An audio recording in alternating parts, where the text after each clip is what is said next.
आपके अपने YouTube channel maths by Mahipal sir पे आपके साथ हूँ। आज जो कल अपना एक थोड़ा सा पॉइंट रिमेनिंग रह गया था उसके बारे में हम लोग पढ़ेंगे। तो आप इस चैनल को सब्सक्राइब करें, शेयर करें और लाइक करें, और अगले वीडियो का सबसे पहले नोटिफिकेशन आपको मिले इसके लिए यहाँ पर एक बेल आइकन का जो साइन है उस पे क्लिक करें। ठीक है स्टूडेंट, देखिएगा हमारी साइंस की जो है 2 वीडियो पहले हम अपलोड कर चुके हैं। जिन्होंने नहीं देखे हैं वो नीचे डिस्क्रिप्शन में उनका लिंक है, तो उसको वहां पर जाकर के देख लें ताकि आज का ये वीडियो जो है आपको अच्छी तरह से समझ में आए। ठीक है, देखिए स्टूडेंट, हमने पिछले क्लास में जो पॉइंट पढ़ा था वो हमारा पॉइंट था प्रकाश का अपवर्तन। इसके बारे में 2 मिनट के लिए हम लोग दोबारा से परिचर्चा कर लेते हैं, फिर इसको आगे बढ़ाते हैं। इसको बोला करते हैं रिफ्रैक्शन ऑफ लाइट। इसको बोला करते हैं रिफ्रैक्शन ऑफ लाइट। देखना, मैंने ये बोला था यहाँ पर कि जैसे ये तो है आपका एक पृथककारी तल। पृथककारी तल का मतलब इसके किसी भी भाग पर हम लोग पॉलिश नहीं करेंगे। ये पृथककारी तल है और ये एक मैंने अभिलंब खींचा है, इस अभिलंब को मैंने mn नाम दिया है। ठीक है स्टूडेंट, यहाँ पर माध्यम पहला लेते हैं और यहाँ पर माध्यम दूसरा लेते हैं। देखना, जब कोई प्रकाश किरण इस एक माध्यम से दूसरे माध्यम में प्रवेश करती है तो वह अपने पथ से विचलित हो जाती है, या तो अभिलंब की ओर मुड़ जाती है या अभिलंब से दूर हट जाती है। तो इस घटना को ही प्रकाश का अपवर्तन कहा जाता है। यदि यहाँ पर माध्यम विरल हो और यहाँ पर माध्यम सघन हो तो ये जो प्रकाश किरण है अपने पथ से विचलित होकर थोड़ी सी अभिलंब की ओर झुक जाती है, थोड़ी सी अभिलंब की ओर झुक जाती है, और इस घटना को हम लोग बोला करते हैं अपवर्तन। ठीक है, देखिएगा यहाँ पर अभिलंब और आपतित किरण के बीच में जो कोण बना है इसको हम बोलेंगे आपतन कोण, और इस अपवर्तित किरण, इस किरण को हम बोलते हैं अपवर्तित किरण, और इस अभिलंब के बीच में जो कोण बना है इसको हम लोग बोलते हैं अपवर्तन कोण। तो अपवर्तन की जो घटना घटित होती है इसमें आपतन कोण I और अपवर्तन कोण R का मान आपस में बराबर नहीं होता है। ठीक है, इतना हम लोग पढ़ चुके थे। अगर ये माध्यम जो है ऐसे रखे, मान लीजिए माध्यम ये विरल माध्यम है और ये नीचे वाला जो माध्यम है आपका सघन माध्यम है, और प्रकाश किरण यदि हम लोग सघन माध्यम में आपतित करवाएं और सघन से ये विरल में जाए तो ये अभिलंब से क्या होती है, दूर हट जाती है। तो इस घटना को भी क्या कहा जाता है, अपवर्तन कहा जाता है। इतना हम लोग पढ़ चुके थे और ये अपवर्तन की घटना घटित होती है। अब देखिए अगला जो बिंदु आता है अपवर्तन में वो क्या है। सबसे पहला पॉइंट तो यह है स्टूडेंट कि अपवर्तन का कारण क्या है। तो अपवर्तन की घटना घटित होने का जो कारण है, अपवर्तन की घटना घटित होने का जो कारण है स्टूडेंट, तो वो ये होता है कि अलग अलग जो माध्यम होते हैं, अलग अलग माध्यमों में प्रकाश का वेग क्या होता है, अलग अलग होता है। अलग अलग माध्यम में प्रकाश का वेग अलग अलग होना, अलग अलग माध्यम में प्रकाश का वेग अलग अलग होना। ठीक है स्टूडेंट, अब देखिएगा मैंने आपको एक बात बोली कि जो विरल माध्यम है, कौन सा माध्यम, जो विरल माध्यम है, विरल माध्यम में प्रकाश का जो वेग होता है ना, ये प्रकाश का वेग विरल माध्यम में अधिक होता है। और सघन जो माध्यम होता है, डेंसर जो मीडियम होता है स्टूडेंट, सघन माध्यम में प्रकाश का जो वेग होता है ये विरल माध्यम की तुलना में क्या होता है, कम होता है। ठीक है, उसके बाद में देखिए विरल माध्यम का जो अपवर्तनांक होता है ये कम होता है, और सघन माध्यम का जो अपवर्तनांक होता है ये क्या होता है, अधिक होता है। ठीक है स्टूडेंट, इसके बाद में देखिएगा अगली बात अगर मैं करूं, अगली बात अगर यहां पर हम लोग पढ़े तो कुछ पॉइंट ध्यान से समझना आप लोग। देखिएगा अपवर्तन की जो घटना है, अपवर्तन की घटना में एक तो होगी आपकी आपतित किरण और एक होती है अपवर्तित किरण। तो यहां पर मैं लिख रहा हूं अपवर्तित किरण। अपवर्तन की घटना में अपवर्तित किरण का कुछ भौतिक राशियां मैं यहां पर लिख रहा हूं, वेग, उसका तरंग दैर्घ्य, वेवलेंथ, आवर्ती। तो आप लोगों का क्या ख्याल है कि एक तो देखिएगा, जैसे यह आपकी अपवर्तन की घटना इस प्रकार से घटित होगी, यह आपकी आपतित किरण है और यह आपकी कौन सी किरण है, अपवर्तित किरण है। तो यहां पर माध्यम अलग है और यहां पर माध्यम अलग है। तो आप लोग जानते हैं कि प्रकाश किरण का जो वेग है वो अलग अलग माध्यमों में अलग अलग होता है। इसका मतलब यहां पर इस माध्यम में प्रकाश का वेग अलग होगा और इस माध्यम में प्रकाश का वेग अलग होगा। तो आपतित किरण का जो वेग है वो अलग होगा और अपवर्तित किरण का वेग क्या होगा, अलग होगा। तो वेग जो है, वेग क्या हो जाएगा स्टूडेंट, परिवर्तित हो जाएगा। वेग क्या हो जाएगा, परिवर्तित हो जाएगा। ठीक बात है ना, बातें समझ में आ रही है क्या सभी को? हाँ भाई, कमेंट करें कमेंट बॉक्स में, बात समझ में आ रही है या नहीं आ रही है?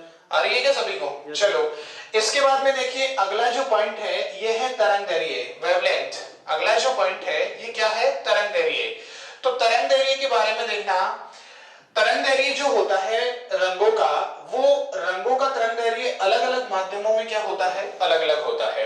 तो यहां पर इस आपतित किरण का तरंग दैर्ध्य अलग होगा और इस अपवर्तित किरण का जो तरंग दैर्ध्य है वो क्या होगा, अलग होगा।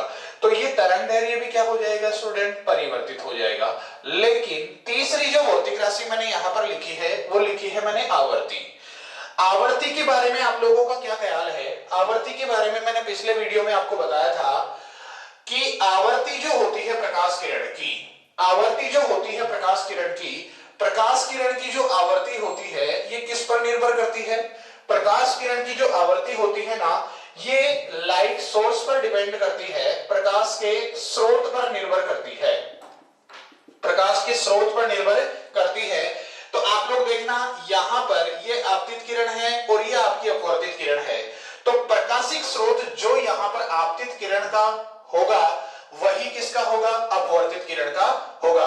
इसलिए जितनी आवर्ती या फ्रीक्वेंसी आपतित किरण की होगी ना, उतनी ही फ्रीक्वेंसी या आवर्ती किसकी होगी, अपवर्तित किरण की होगी। तो अपवर्तन की घटना में जो है, अपवर्तन की घटना में अपवर्तित किरण की जो आवर्ती है स्टूडेंट वो क्या रहेगी, अपरिवर्तित रहती है। तो देखिएगा यहां पर मैंने तीन भौतिक राशियों का जिक्र किया है। पहली भौतिक राशि वेलोसिटी है। तो अपवर्तित किरण का जो वेग है वो चेंज हो जाएगा, अपवर्तित किरण का जो वेवलेंथ है वो भी क्या हो जाएगा, चेंज हो जाएगा, क्योंकि अलग अलग माध्यमों में रंगों का जो वेवलेंथ या तरंगदैर्घ्य मान होता है वो क्या होता है, अलग अलग होता है। ठीक है, उसके बाद में देखिए ये जो फ्रीक्वेंसी या आवर्ती है ये प्रकाश के स्रोत पर निर्भर करती है। तो जो आपतित किरण का प्रकाशिक स्रोत है वही किसका प्रकाशिक स्रोत होगा, अपवर्तित किरण का।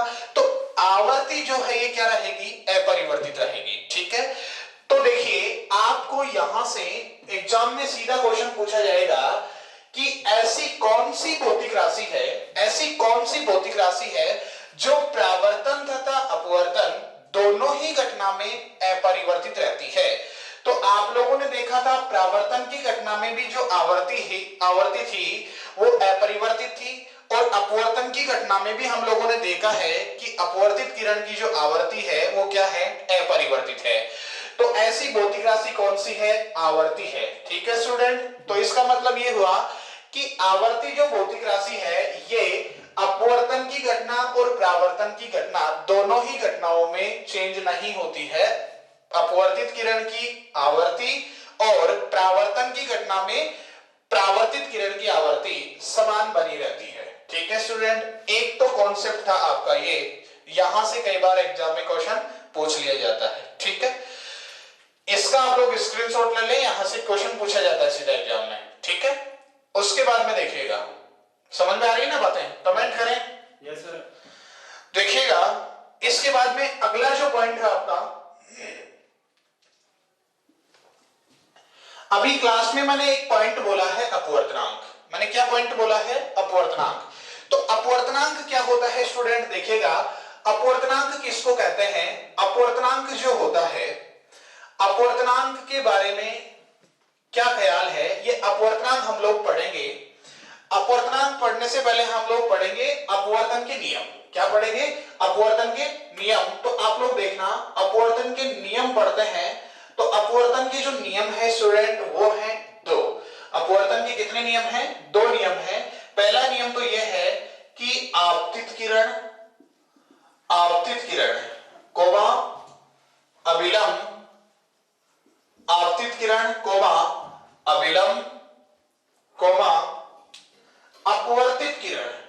अपवर्तित किरण, अपवर्तित किरण तीनों एक ही प्लेन या समतल में स्थित होते हैं, तीनों एक ही समतल में स्थित होते हैं। ये तो है आपका अपवर्तन का कौन सा नियम, पहला नियम। देख लीजिए आप लोग, ये आपका अभिलंब है, ये आपतित किरण है, और ये कौन सी किरण है, अपवर्तित किरण है। तो ये जो तीनों आपके हैं, आपतित किरण, अभिलंब और अपवर्तित किरण, तीनों एक ही समतल में स्थित हैं। इसका मतलब इनके बीच में कोई अवरोधक नहीं है, माध्यम अलग है, माध्यम अलग है, लेकिन पूरा जो प्लेन है, पूरा जो समतल है ना, वो क्या है, एक ही है, बीच में कोई भी अवरोधक नहीं है। ठीक है स्टूडेंट, तो पहला नियम तो होता है ये। और दूसरा जो नियम है अपवर्तन का, वो है इंपॉर्टेंट है। देखिए दूसरा जो नियम है, इसको हम लोग बोला करते हैं स्नेल्स लॉ, इसको बोला करते हैं स्टूडेंट स्नेल्स लॉ, इसको हम लोग लिखेंगे स्नेल का नियम। देखिएगा स्नेल का नियम क्या कहता है, जैसे ये अपवर्तन की घटना है, ये आपकी आपतित किरण है और ये आपकी अपवर्तित किरण है, यहां पर माध्यम पहला है और यहां पर माध्यम कौन सा है, दूसरा है। ठीक है, तो आप लोग बात को सुनना, स्नेल साहब ने क्या कहा, स्नेल जो है इसने क्या कहा कि आपतन कोण जो है, देखिएगा आपतन कोण ये वाला है और अपवर्तन कोण कौन सा है, ये वाला है। इन्होंने ये कहा कि अपवर्तन की जो घटना है, इसके अंदर आपतन कोण की जा, आपतन कोण की जा जो शब्द है, इसको हम लोग त्रिकोणमितीय अनुपात जब पढ़ते हैं तो वहां पर जा का मतलब पढ़ा करते हैं student sine, sine cos tan cot से कोसेक, ऐसे नाम सुने होंगे आप लोगों ने गणित में। ठीक है, तो ये जा शब्द जो है इसका मतलब क्या होता है, साइन होता है। ठीक है स्टूडेंट, अब देखिए आप लोग, इसका मतलब होता है साइन। तो स्नेल ने क्या कहा कि आपतन कोण की जा, आपतन कोण की जा तथा अपवर्तन कोण की जा, तथा अपवर्तन कोण की जा का अनुपात, अनुपात को गणित में हम लोग किसके द्वारा लिखते हैं, बट्टे के द्वारा। तो आपतन कोण की जा और अपवर्तन कोण की जा का जो अनुपात हम लोगों को प्राप्त होगा ना, वो एक नियतांक मान प्राप्त होगा, और उस नियतांक मान को हम लोग किसके द्वारा लिखेंगे, म्यू के द्वारा। स्टूडेंट ये जो मैंने यू सा बनाया है, इसको हम लोग भौतिक विज्ञान में बोला करते हैं म्यू। तो आपतन कोण की जा तथा अपवर्तन कोण की जा का जो अनुपात हम लोगों को मिलेगा, वो एक नियत मान होगा, और उस नियत मान को क्या कहेंगे हम लोग, अपवर्तनांक। ठीक है, अब देखिए यहां जो आपकी अपवर्तन की घटना घटित होती है, अपवर्तन की जो घटना घटित होती है, इस अपवर्तन की घटना में आप लोगों ने देखा है माध्यम कितने हैं, दो है। माध्यम कितने हैं स्टूडेंट, दो है, ये पहला माध्यम है और ये दूसरा माध्यम है। ठीक है, तो देखिए अपवर्तनांक कैसे होगा, अपवर्तनांक का मतलब यह है कि आपतन कोण, आपतित किरण और अभिलंब के बीच में जो कोण बनता है उसको क्या बोलते हैं, आपतन कोण, और अभिलंब और अपवर्तित किरण के बीच में जो कोण बनेगा उसको क्या बोलते हैं, अपवर्तन कोण। ठीक है, तो आपतन कोण जो है, आपतन कोण को हमने किससे लिख दिया, आई से, और जा का मतलब क्या होगा, आपतन कोण की जा मतलब साइन के साथ लिख दिया। ठीक है, और अपवर्तन कोण को मैंने किससे लिखा, आर से लिखा, और अपवर्तन कोण की जा का मतलब क्या हुआ, साइन, तो इसको भी मैंने साइन के साथ लिख दिया। तो ये बन गया आपतन कोण की जा, और ये बन गया अपवर्तन कोण की जा का जो अनुपात होगा वो हमें एक नियतांक मान प्राप्त होगा, और इसको हम लोग किससे लिखा करते हैं, म्यू से लिखा करते हैं। अब देखिए म्यू का मतलब है अपवर्तनांक, तो ये जो अपवर्तनांक हम लोगों को प्राप्त होगा ना स्टूडेंट, ये किसका प्राप्त होगा, ये हमें प्राप्त होगा दूसरे माध्यम का। किसका प्राप्त होगा, दूसरे माध्यम का, और किसके सापेक्ष होगा, पहले के सापेक्ष होगा।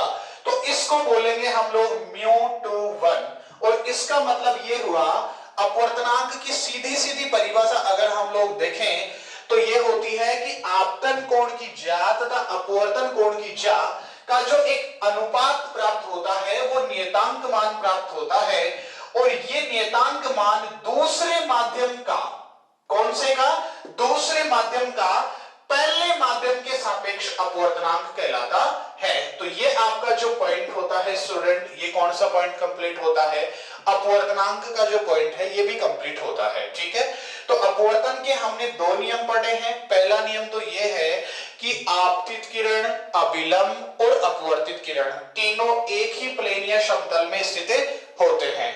दूसरा नियम स्नेल ने दिया था, तो स्नेल का नियम जो है वो किसके बारे में बताता है, अपवर्तनांक के बारे में। स्नेल साहब ने ये कहा कि आपतन कोण की ज्या तथा अपवर्तन कोण की ज्या का अनुपात एक नियतांक मान प्राप्त होता है, और ये नियतांक मान जो है दूसरे माध्यम का पहले माध्यम के सापेक्ष क्या कहलाता है स्टूडेंट, अपवर्तनांक कहलाता है। तो ये आपका अपवर्तनांक का कॉन्सेप्ट कंप्लीट होता है। ये था हमारा अपवर्तनांक का कॉन्सेप्ट। उम्मीद करता हूं सभी को समझ में आया होगा। ऐसे उदास मत बैठिए स्टूडेंट, एंजॉय करते रहिए। बिल्कुल ठीक है ना। क्वेश्चन क्लास से बाहर नहीं जाएंगे। मान लो क्वेश्चन जो मैं पढ़ा रहा हूँ ना, लगभग इसी के करीब घूमते हैं क्वेश्चन आसपास, तो क्लास से आपको क्वेश्चन मिल जाएंगे।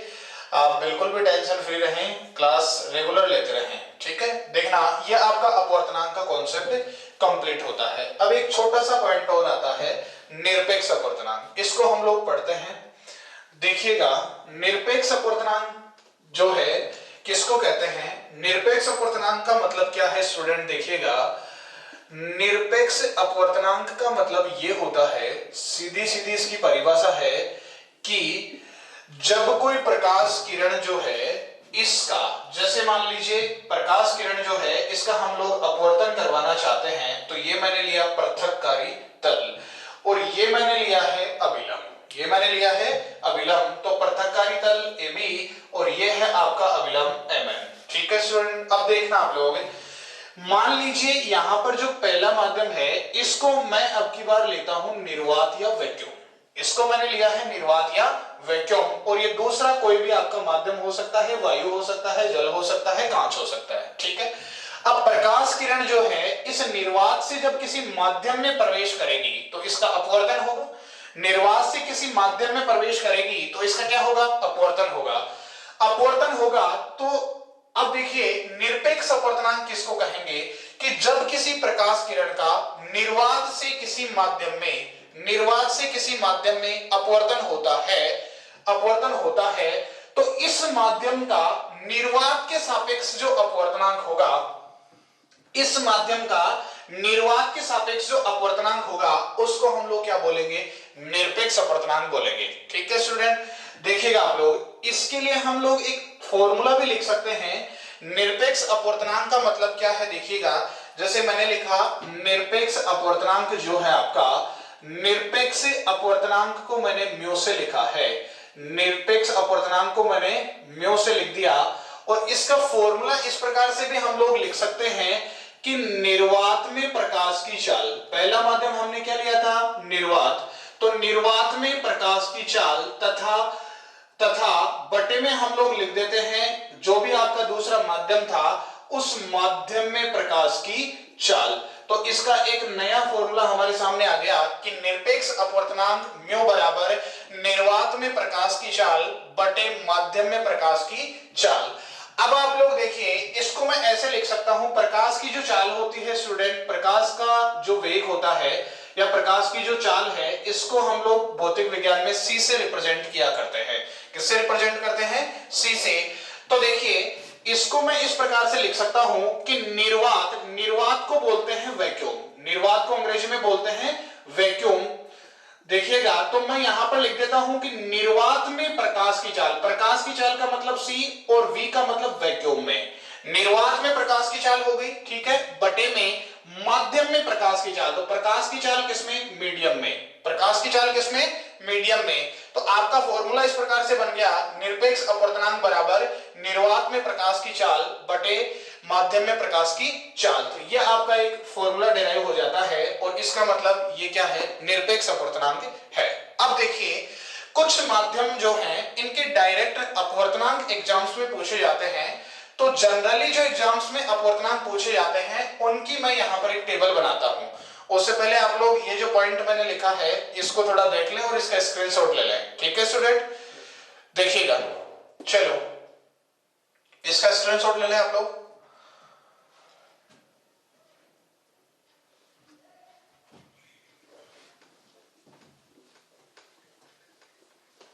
हाँ भाई, अगला पॉइंट देखना। अगला पॉइंट में यहां पर एक टेबल बना रहा हूं अपवर्तनांक की, तो आप लोग इनको रीड करना। देखिएगा अपवर्तनांक की टेबल इस प्रकार से है। देखो यहां पर तो मैं लिख रहा हूं माध्यम, यहां पर तो मैं माध्यम लिख रहा हूं, और यहां पर मैं लिखूंगा उन माध्यमों के अपवर्तनांक। यहां पर मैं लिख देता हूं माध्यमों के अपवर्तनांक। तो कुछ मुख्य मुख्य जो माध्यम है इनके अपवर्तनांक मैं यहां पर लिखता हूं। तो सबसे पहली बात इंपॉर्टेंट पॉइंट है कि निर्वात जो है इसका अपवर्तनांक कितना होता है, तो आपको याद रखना है स्टूडेंट कितना, 1। निर्वात का जो अपवर्तनांक होता है वो कितना होता है, 1 होता है। फिर इसके बाद में देखिए मैंने लिखा वायु, क्या लिखा मैंने, वायु लिखा। तो वायु का जो अपवर्तनांक होगा ना निर्वात की तुलना में थोड़ा सा क्या होगा, अधिक होगा। थोड़ा सा ज्यादा होने का मतलब 1 पॉइंट कुछ होगा।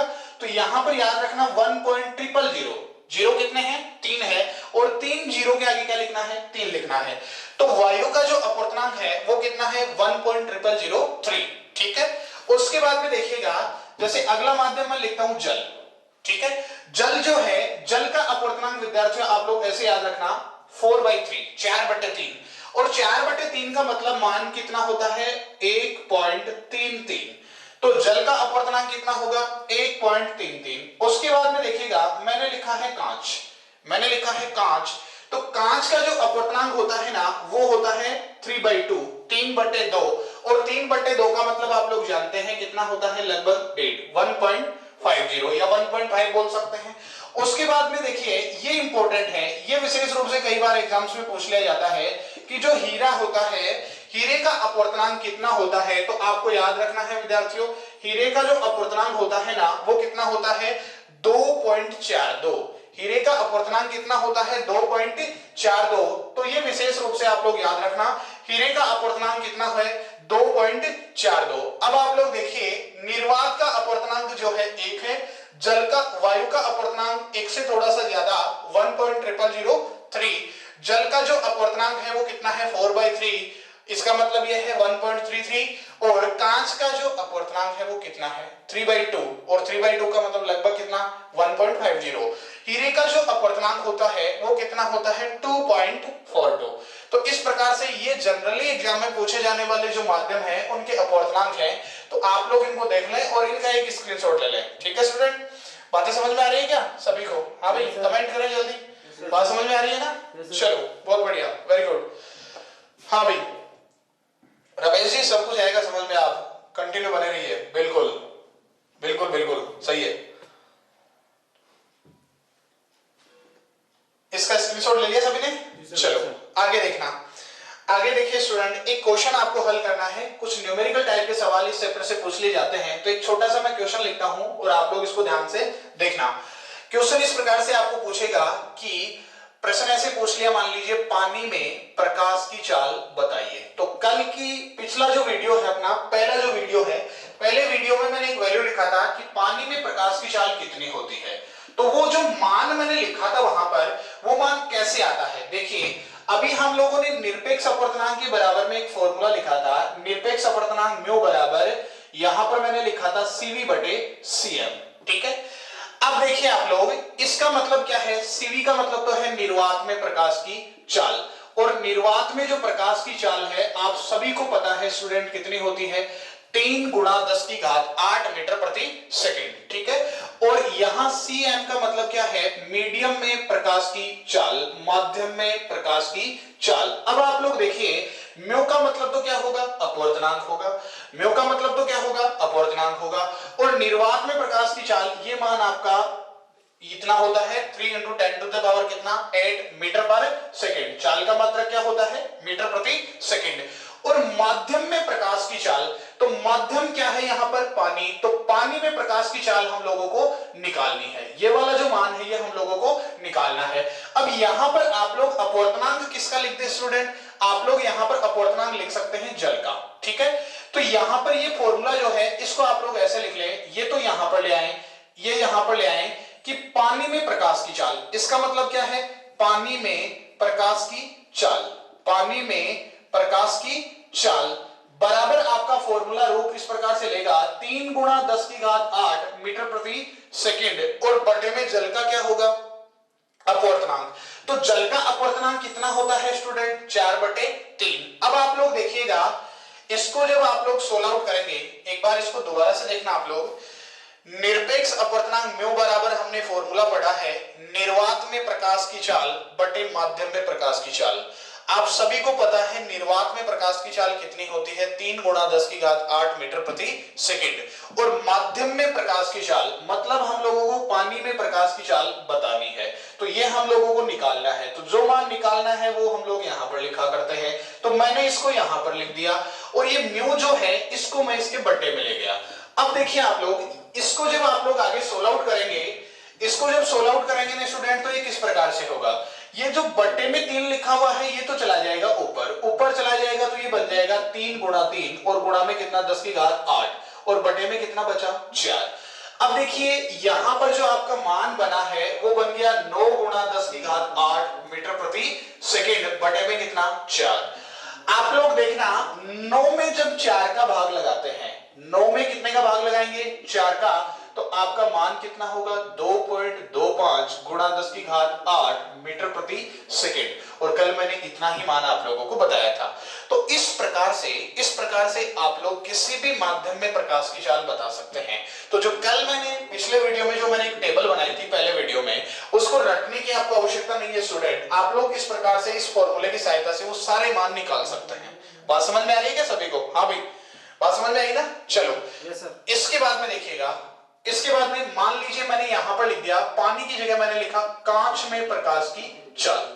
तो कांच में प्रकाश की चाल निकालने के लिए आप लोग क्या करेंगे, यहां पर आपका फॉर्मूला है म्यू बराबर CV बटे CM। CM को इधर ले आए और ये हो गया CV बटे म्यू। CV का मान आप लोग जानते हैं 3 × 10⁸ और कांच का म्यू कितना होता है, कांच का म्यू मैंने बताया था 3/2, 3/2। ठीक है, कांच का म्यू मैंने कितना बताया आपको 3/2। तो इस प्रकार से ये वैल्यू हो जाएगा, ये 2 ऊपर चला जाएगा तो ये हो गया 3 × 2 × 10⁸ और बटे में कितना बचा 3। 3 से 3 कैंसिल आउट हो गया और ये जो आपका मान बचा है ये कितना है 2 × 10⁸ मीटर प्रति सेकंड। और ये किसका आंसर हो गया, कांच में प्रकाश की चाल। तो आपको किसी भी माध्यम में प्रकाश की चाल निकालनी हो, आप इस फॉर्मूले की सहायता से निकाल सकते हैं। इसको बिल्कुल भी रटने की आवश्यकता नहीं है। ठीक है स्टूडेंट, इस प्रकार से ये आपका एक क्वेश्चन जो है न्यूमेरिकल टाइप का जो सवाल एग्जाम में जनरली पूछ लिया जाता है वो मैंने आपको सोल्व आउट करा दिया है। ठीक है, अब देखिए इसका स्क्रीनशॉट ले आप लोग लेना चाहें तो बिल्कुल। कांच में प्रकाश की चाल कितनी होती है रमेश जी, कितनी होती है, देखो 2 × 10⁸ मीटर प्रति सेकंड। ठीक है, हाँ भी। इसके बाद में देखो थोड़ा सा कंटेंट और बचा हुआ है अभी अपवर्तन का, फिर इसको कंप्लीट करते हैं। देखो अगला जो आपका पॉइंट आता है अपवर्तन के अंदर, अपवर्तन में अगला जो पॉइंट होगा स्टूडेंट वो क्या होगा, अपवर्तन के उदाहरण। तो अपवर्तन के उदाहरण जनरली जो छोटे एग्जाम्स होते हैं उनके अंदर यहां से उदाहरणों से सीधे प्रश्न पूछ लिए जाते हैं। तो देखिए आपको प्रश्न पूछा जाता है, पहला उदाहरण सीधा सीधा पूछ लिया जाएगा कि रात्रि में तारों का टिमटिमाना, रात्रि में तारों का टिमटिमाना ये प्रकाश के किस प्रभाव या घटना का उदाहरण है। ऑप्शन नंबर पहला परावर्तन, दूसरा होगा अपवर्तन, तीसरा पूर्ण आंतरिक परावर्तन और चौथा होगा व्यतिकरण। ठीक है, तो वहां पर आपका आंसर क्या होगा, अपवर्तन। रात्रि में तारे टिमटिमाते हुए दिखाई देते हैं, किसके कारण से, अपवर्तन के कारण से। ऐसा क्यों होता है देखिएगा, जैसे मान लीजिए ये आपका वायुमंडल है, ठीक है, यहां से ये आपके स्टार हैं, ये क्या है आपके तारे हैं। तो इन तारे जो हैं, इन तारों से लाइट चलती है। तो लाइट चलती है तो स्टूडेंट आपको पता है कि ये हमारा जो वायुमंडल है ना, इस वायुमंडल जो है ये लिमिटेड हाइट तक है, मैक्सिमम 400 किलोमीटर की जो हाइट है, 400 किलोमीटर की जो ऊंचाई है वहां तक वायुमंडल होता है। उसके ऊपर खालिस्तान होता है और इस खालिस्तान को हम लोग क्या कहते हैं, निर्वात। ठीक है, अब इन तारों से जो प्रकाश चलेगा वो पहले आएगा किसमें, निर्वात में, निर्वात के बाद में किसमें आएगा, वायुमंडल में। अब वायुमंडल जो है, इस वायुमंडल के अंदर क्या होता है, विभिन्न घनत्व वाली अलग अलग परतें पाई जाती है। ठीक है, तो जब कोई प्रकाश की किरण निर्वात से किसी माध्यम में आएगी तो उसका क्या होगा, अपवर्तन होगा। तो अपवर्तन हो गया ना, सही है। उसके बाद में देखो ये वायुमंडल की जो परतें होती हैं ये स्थिर नहीं रहती हैं, ये क्या होती हैं, गतिशील रहती हैं। तो ये परतें जब गतिशील होंगी, परतें गतिशील होंगी तो इन तारों से चलने वाले प्रकाश का जो अपवर्तन होगा वो अलग अलग स्थितियों में होगा और अलग अलग स्थितियों में होने के कारण से इन तारों की स्थिति हमें एक जगह दिखाई नहीं देगी और तारे हमें कैसे दिखाई देंगे, टिमटिमाते हुए। तो रात्रि में तारों का टिमटिमाना किसका उदाहरण है, अपवर्तन का उदाहरण है। ठीक है स्टूडेंट, हाँ भाई बात समझ में आ रही है ना सभी को। चलो, रात्रि में तारों का टिमटिमाना किसका उदाहरण है, अपवर्तन का उदाहरण है। अगला उदाहरण देखना, अगला उदाहरण बहुत ही ज्यादा इंपॉर्टेंट है, ध्यान से समझना इसको। अगला जो आपका उदाहरण है, उदाहरण क्या है, उदाहरण यह है कि सूर्योदय से पूर्व, सूर्योदय से पूर्व इसका मतलब है कि सूर्य उदय होने से पहले, सूर्योदय से पूर्व तथा सूर्योदय से पूर्व तथा सूर्यास्त के, सूर्य अस्त होने के बाद, सूर्योदय से पहले तथा सूर्यास्त के बाद तक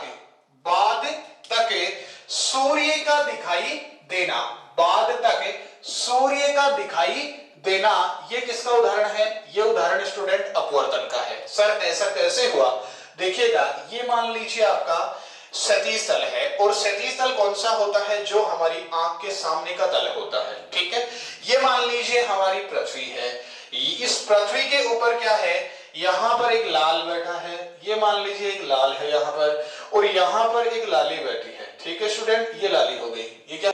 अब देखिए, ये जो मैंने एक तल बनाया है यहां पर, ये कौन सा तल है, क्षैतिज तल। और क्षैतिज तल का मतलब हम लोग जानते हैं कि हमारी आंख के जस्ट सामने का जो तल होता है उसको क्या कहते हैं, क्षैतिज तल।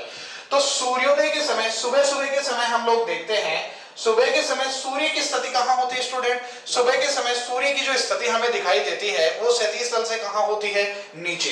क्षैतिज तल से कहां होती है, नीचे। ठीक है, एक्चुअली में तो ऐसा नहीं होता है कि सूर्य जो है वो नीचे ही आ जाता है, ऐसा नहीं होता, लेकिन हमें दिखता कहां पर है, क्षैतिज तल से नीचे दिखता है। ठीक है, अब देखिए यहां से इस सूर्य से प्रकाश चलेगा, लाइट चलेगी, ये निर्वात में चलेगा, और निर्वात के बाद में किसमें आएगा, माध्यम में। तो इस प्रकाश किरण का क्या होगा, अपवर्तन होगा, और अपवर्तन के कारण से इस सूर्य की स्थिति यहां दिखाई नहीं देकर के हमें कहां दिखाई दे जाती है, थोड़ी सी क्षैतिज तल से ऊपर, और सूर्य उदय होने के कुछ समय पहले, 2 मिनट पहले हमें दिखने लग जाता है। इसी प्रकार की स्थिति इवनिंग में होती है। देखना, शाम को क्या होता है, शाम के समय, सूर्यास्त के समय सूर्य जो है ये क्षैतिज तल से कहां चला जाता है, नीचे चला जाता है।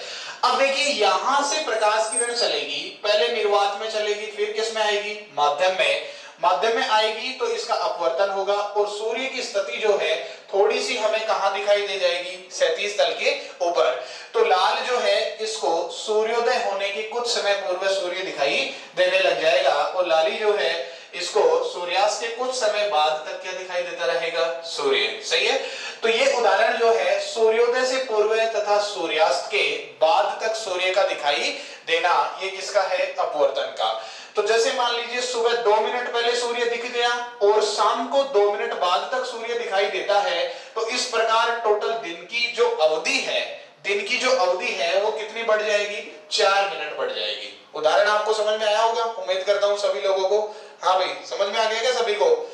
तो सूर्योदय से पहले और सूर्यास्त के बाद तक सूर्य का दिखाई देना, ये किसका उदाहरण है, अपवर्तन का। नेक्स्ट एग्जांपल देखना, ठीक है, इसको मैं मिटा रहा हूं। नेक्स्ट जो एग्जांपल है आपका, वो एग्जांपल क्या है, देखिएगा। नेक्स्ट एग्जांपल इस प्रकार से है आपका, देखो, जैसे सीधा सा उदाहरण ये होता है कि पानी से भरी हुई बाल्टी है, पानी से भरी हुई बाल्टी है, इस बाल्टी में कोई लकड़ी का डंडा हम लोग डुबोते हैं। पानी से भरी हुई बाल्टी में लकड़ी का डंडा डुबोने पर, पानी से भरी हुई बाल्टी में लकड़ी का डंडा डुबोने पर तिरछा दिखाई देना या टेढ़ा दिखाई देना या मुड़ा हुआ दिखाई देना। ऐसा क्यों हुआ स्टूडेंट, देखिएगा, ये मान लीजिए आपकी पानी की बाल्टी है, इसमें आपका पानी भरा हुआ है, ये लकड़ी का डंडा आप लोगों ने डुबोया, तो ये डंडा आपको यूं सीधा नहीं दिख करके थोड़ा सा कैसा दिखेगा, इस प्रकार से दिखेगा। और ऐसा क्यों हुआ, अपवर्तन के कारण से। ऊपर माध्यम विरल है, नीचे माध्यम सघन है, प्रकाश किरण विरल से किस में जा रही है, सघन माध्यम में, उसका अपवर्तन होगा, अभिलंब की ओर मुड़ जाएगी, और ये जो लकड़ी का डंडा है कैसा दिखेगा, तिरछा दिखेगा। तो ये एग्जाम्पल भी किसका होता है, अपवर्तन का। ठीक है, ये तो सबको समझ में आ गया होगा। हाँ भाई, अब देखिए अगला जो आपका एग्जाम्पल है, अगला एग्जाम्पल ये है कि मान लीजिए पानी में या मैंने यहां पर लिख दिया समुद्र में पड़ी हुई मछली, समुद्र में पड़ी हुई मछली, समुद्र में पड़ी हुई मछली का वास्तविक गहराई से, समुद्र में पड़ी हुई मछली का वास्तविक गहराई से थोड़ा ऊपर उठा हुआ दिखाई देना। समुद्र में पड़ी हुई मछली का वास्तविक गहराई से ऊपर उठा हुआ दिखाई देना, यह भी किसका उदाहरण होता है स्टूडेंट? अपवर्तन का ही हुआ करता है। तो इस उदाहरण पर बेस्ट एग्जाम में क्वेश्चन पूछा जाए एक बार किस प्रकार से कि समुद्र में कोई मछली पड़ी हुई है और एक मछुआरा उस मछली को तीर मारना चाहता है। मछुआरा उस मछली को क्या मारना चाहता है? तीर मारना चाहता है। तो उस मछुआरे को तीर मारना चाहिए जहां पर मछली दिखाई दे रही है वहां पर, या उससे थोड़ा ऊपर, या उससे थोड़ा नीचे, या इनमें से कोई नहीं। तो आपका आंसर क्या होगा स्टूडेंट? बताइए। देखें मछुआरे को तीर कहां मारना चाहिए? हाँ भाई देखो यहां मैंने लिखा है कि समुद्र में पड़ी हुई मछली जो है वो अपवर्तन के कारण से जहां होती है उससे थोड़ी सी कहां दिखाई देती है? ऊपर उठी हुई। तो ऊपर उठी हुई दिखाई दे रही है तो जहां मछली दिख रही है वहां तीर मार नहीं सकते ना, तो मछली का शिकार नहीं होगा। अगर मछली का शिकार करना है तो जहां दिखाई दे रही है उससे थोड़ा सा कहां तीर मारें? नीचे। उससे थोड़ा सा नीचे तीर मारेंगे तो मछली का क्या हो जाएगा? शिकार। तो इस प्रकार कुछ कॉन्सेप्चुअल क्वेश्चन एग्जाम में पूछ लिए जाते हैं एग्जाम्पल पर डिपेंडेड। तो ये एक एग्जाम्पल होता है। एक एग्जाम्पल और आता है कि कोई पानी की बाल्टी है या कोई गिलास है उसमें कोई सिक्का रखा हुआ है, तो वो सिक्का जो है वो पन्ने से थोड़ा ऊपर उठा हुआ दिखाई देता है, या पानी में रखा हुआ नींबू सिक्का है वो थोड़ा ऊपर उठा हुआ दिखाई देता है। वो भी किसके कारण से होता है? अपवर्तन के कारण से होता है। ठीक है स्टूडेंट। कुआं जो होता है उस कुएं की जो गहराई होती है वो गहराई वास्तविक गहराई से थोड़ी कम प्रतीत होती है, वास्तविक गहराई से थोड़ी सी कम प्रतीत होती है। ऐसा भी किसके कारण से होता है? अपवर्तन के कारण से हुआ करता है। तो अपवर्तन के आज की क्लास में हमने कुछ एग्जाम्पल पढ़े हैं। सबसे पहला और बेस्ट एग्जाम्पल ये पढ़ा कि रात्रि में तारों का टिमटिमाना, ये किसका उदाहरण है? अपवर्तन की घटना का। दूसरा एग्जाम्पल आप लोगों ने पढ़ा कि सूर्योदय से पूर्व और सूर्यास्त के कुछ समय बाद तक सूर्य का दिखाई देना, यह भी किसका उदाहरण है? अपवर्तन का उदाहरण है। तीसरा एग्जाम्पल मैंने आपको बताया कि पानी से भरी हुई बाल्टी में लकड़ी का डंडा डुबोने पर थोड़ा तिरछा दिखाई देता है, ये किसके कारण से होता है? अपवर्तन के कारण से। ठीक बात है ना? हाँ भाई। फिर अगला एग्जाम्पल, समुद्र में पड़ी हुई मछली का वास्तविक गहराई से थोड़ा सा ऊपर उठा हुआ दिखाई देना, ये किसका उदाहरण है? अपवर्तन का। पानी में रखे हुए सिक्के, नींबू, इनका थोड़ा ऊपर उठा हुआ दिखाई देना अपवर्तन का उदाहरण है विद्यार्थियों। उसके बाद में कुआं जो होता है उसकी जो गहराई होती है वो वास्तविक गहराई से थोड़ी कम प्रतीत होती है, यह भी किसका उदाहरण होता है? अपवर्तन का। तो इस प्रकार से ये जो आपका अपवर्तन का पॉइंट था स्टूडेंट कंप्लीट होता है। जनरल क्वेश्चन यहां तक आपको पूछे जाते हैं। तो इस प्रकार से आप, उम्मीद करता हूं सभी को समझ में आया होगा। ठीक है स्टूडेंट। अब देखिए ये जो हमारा YouTube चैनल है इसको थोड़ा शेयर कर दें, सब्सक्राइब करें, लाइक करें, और अगले वीडियो का नोटिफिकेशन आपको मिले इसके लिए यहाँ पर जो बेल आइकन का साइन है उसको दबाएं। Thank you student.